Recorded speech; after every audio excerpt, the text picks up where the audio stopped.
Good morning, everyone. Welcome back to our online classes.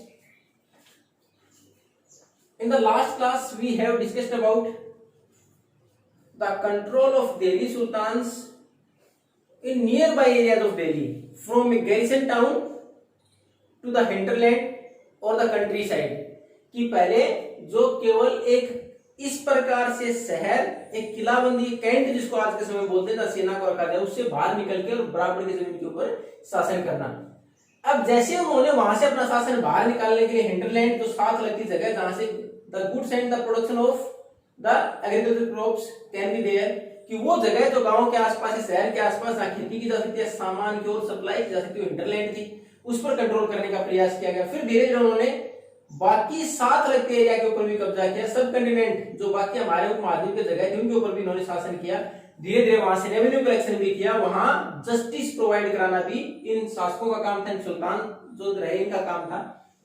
अब इतने बड़े साम्राज्य के लिए यानी पूरे भारत पर शासन करना, फिर आसपास के सब कंटिनेंट जैसे आज का जो पाकिस्तान है या फिर बांग्लादेश है, यहां तक शासन करना, फिर अफगानिस्तान, ईरान तक शासन करना. तो इतने बड़े देश के ऊपर, इतने बड़े एरियाज के ऊपर, इतने बड़े अंपायर के ऊपर शासन करना और उस प्रशासन को चलाए रखना इतना आसान नहीं था. तो उसके लिए किस प्रकार उन्हें एडमिनिस्ट्रेशन एंड कंसोलिडेशन, अपने प्रशासन को और मजबूत किया, और खासकर इसके शासन के दौरान जो खलजी डायनेस्टी और तुगलक डायनेस्टी इसके दौरान. इससे पहले देखा जब भी हमारे यहाँ मुस्लिम शासक बने, इन्होंने एक चीज जो हमारे यहाँ हिंदू शासकों के टाइम पर भी थी, हमारे यहाँ जब भी हमारे कोई भी बड़े हिंदू शासक बने, उन्होंने मंदिर बनवाए. किस लिए? केवल just to show the supremacy of their power. उसी प्रकार जब हमारे इतने मंदिर बनवाए गए, तो जो मुस्लिम थे इन्होंने भी अपनी पावर को दर्शाने के लिए फिर अपने आप को एक भगवान का इनकारनेशन ऑफ गॉड, कि एक भगवान का अवतार दिखाने के लिए कि हम उसके भगवान के आदेश पर शासन कर रहे हैं, इस प्रकार अपना अवतार दिखाने के लिए इन्होंने मस्जिदें बनवाई. और मस्जिद क्या? Where the Muslim people prostrate in reverence of the God, भगवान को सम्मान देने के लिए, उससे प्रार्थना करने के लिए, जिस जगह के ऊपर वो पूजा स्थल के ऊपर सर झुका के नमाज अदा करते हैं, मुस्लिमों के लिए क्या है? वो मस्जिद. उसमें फिर एक ऐसा व्यक्ति, खासकर मेल पुरुष हो, महिलाएं नहीं होती उसमें, जो पढ़ा लिखा हो, जिसको इस्लाम समझने तक का ज्ञान हो, उसको इमाम डिक्लेयर किया जाता. उसके बाद वहां प्रेयर करते, और इमाम फ्राइडे को, शुक्रवार के दिन, इसमें देखा टू रीड द खुतबा, यानी सरमन उपदेश भी देते उन लोगों को, इस कम्युनिटी के लोगों को.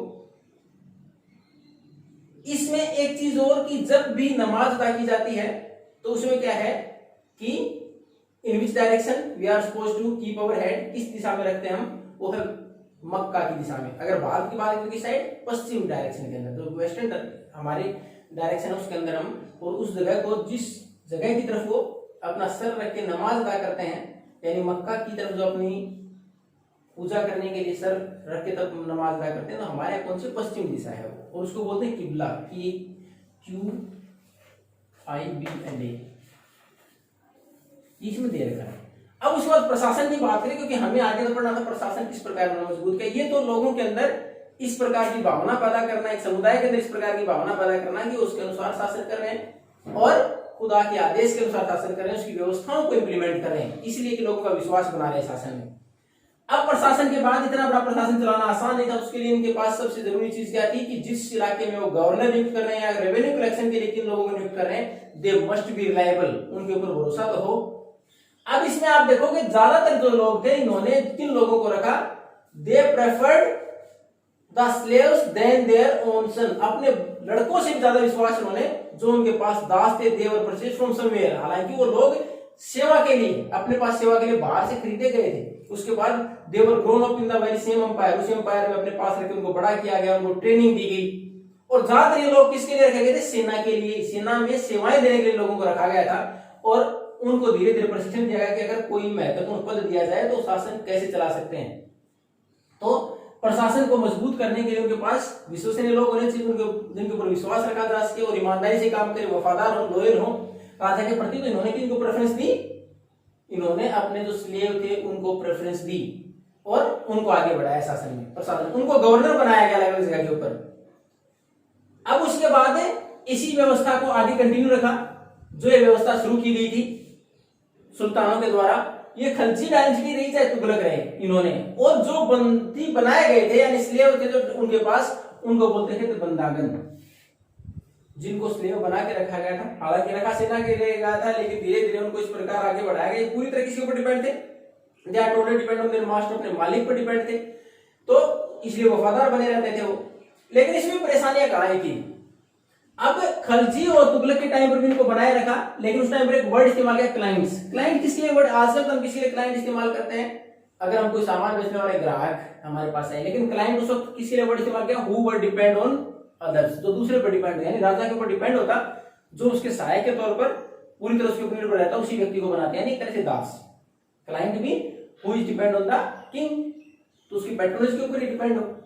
तो इन्होंने भी ये व्यवस्था जारी रखी जो सुल्तानों ने शुरुआत में शुरू की थी, खलजी और तुगलक डायनेस्टी के दौरान भी इसको कंटिन्यू रखा गया। लेकिन परेशानी कहाँ आई कि अगर कोई स्लेव किसी किंग के पास है, किसी राजा के पास है, कि मान लो मेरे पास है, तो वो क्या करेगा, मेरा तो वफादार है, लेकिन आफ्टर द एक्सेशन अगर मान लो पुराने राजा की किसी वजह से डेथ हो गई या उसको मार दिया गया, नए राजा ने शासन संभाला, तो वफादार किसके प्रति था, तो पहले वाले के प्रति। आगे जो शासक आए उसके प्रति वो लॉयल नहीं थे, इसे कन्फ्लिक्ट होती।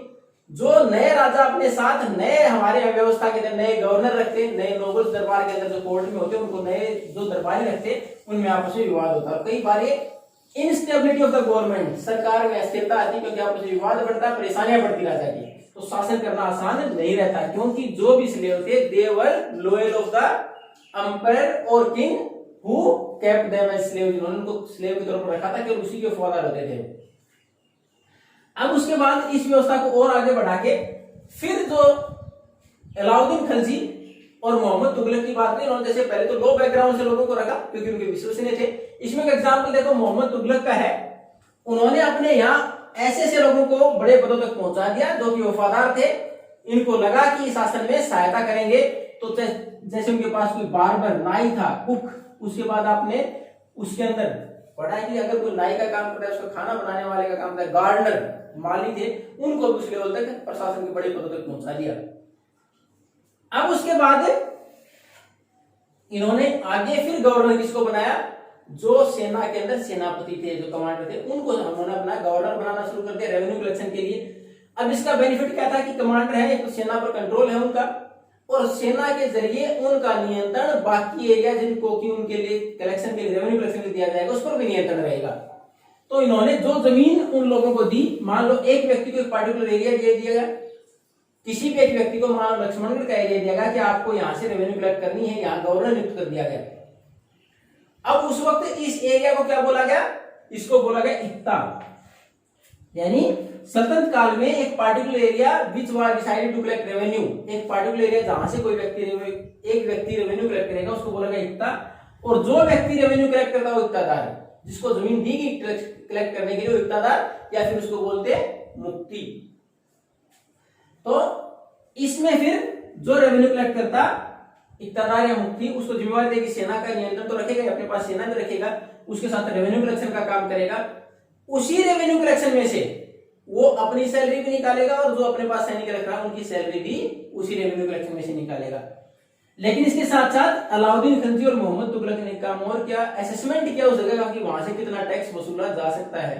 अपने अकाउंटेंट रखे कि कितना टैक्स वसूला जा सकता है और कितना टैक्स वसूल रहे हैं, कहीं ऐसा तो नहीं है ज्यादा वसूल रहे हो।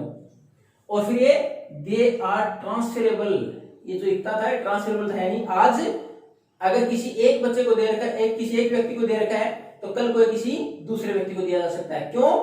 ताकि वो व्यक्ति परमानेंट तौर पर वहां अपने आप की मजबूती बना के शासन करना शुरू कर दे, इसलिए इसको बदलते रहते थे, यानी ट्रांसफर होता रहता था। यानी आज एक व्यक्ति के पास है, वो पार्टिकुलर जगह रेवेन्यू कलेक्ट करने के लिए, तो दूसरी बार किसी दूसरे व्यक्ति को दे देते अगले साल के लिए, तो ट्रांसफरेबल होते थे। इन चीजों का ध्यान रखा जाता है, रेवेन्यू कलेक्शन जो राजा ने डिसाइड किया उससे ज्यादा न ले, इसके अलावा कोई भी अलग से कोई टैक्स न लगा दे, यानी राजा ने जो टैक्स डिसाइड किया उसके अलावा कोई टैक्स न लगाए, इसके लिए अकाउंटेंट रखे हुए थे।